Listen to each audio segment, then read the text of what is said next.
இந்த உலகத்துல ரொம்ப பயங்கரமான சக்தி என்ன தெரியுமா? தன்னோட கண்ணீரை மறைச்சிட்டு அடுத்தவங்களை சிரிக்க வைக்கிற ஒரு பெண். அவங்கள பத்தி கொஞ்சம் பேசுவோமா? நம்ம எல்லார் வீட்லயும் காலையில எழுந்துக்கிற ஒரு முதல் ஆள் ஒரு பெண் தான். நம்ம அம்மாவா இருந்தா குடும்பத்தோட சுமைய சுமப்பாங்க. நம்ம அக்காவா இருந்தா நமக்கு வழிகாட்டியா இருப்பாங்க. நம்ம ஃப்ரெண்டா இருந்தா நம்ம அழுகைக்கு தோள் கொடுப்பாங்க. நம்ம மனைவியா இருந்தா நமக்கு துணையா இருப்பாங்க. ஆனா இவ்வளவு பேருக்கு பலமா இருக்க அவங்களுக்கு பலம் யாரு இருக்காங்கன்னு யாருமே கேட்க மாட்டாங்க. ஏன்னா ஒரு பொண்ணோட வாழ்க்கை ரொம்ப அழகு. ஆனா அந்த அழகுக்கு பின்னாடி இருக்க போராட்டம் அதை விட அழகு. ஏன் தெரியுமா? அவங்க எவ்வளவு விழுந்தாலும் மீண்டும் மீண்டும் எழுந்துருவாங்க.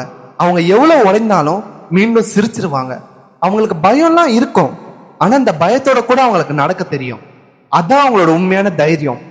இந்த உலகத்துல ரொம்ப பேருக்கு சக்சஸ்ஃபுல் மேன் ஆகணும்னு ஆசைப்படுவாங்க.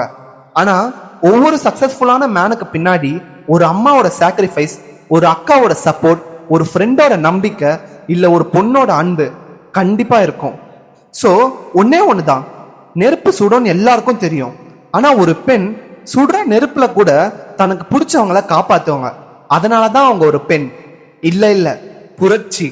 சோ உங்க எல்லார்கிட்ட சொல்லிக்கிறது ஒரே ஒரு விஷயம் தான், இந்த பூமியில இருக்கத்த நீங்க பாரம்னு நினைக்காதீங்க. ஏன்னா அது ஒரு வரம். உங்களுக்கு பிடிச்சதை யார் என்ன சொன்னாலும் நீங்க பண்ணுங்க. பிகாஸ் நீங்க வெறும் ஒரு பெண் கிடையாது, இந்த பூமியோட புகழ். So just think about it.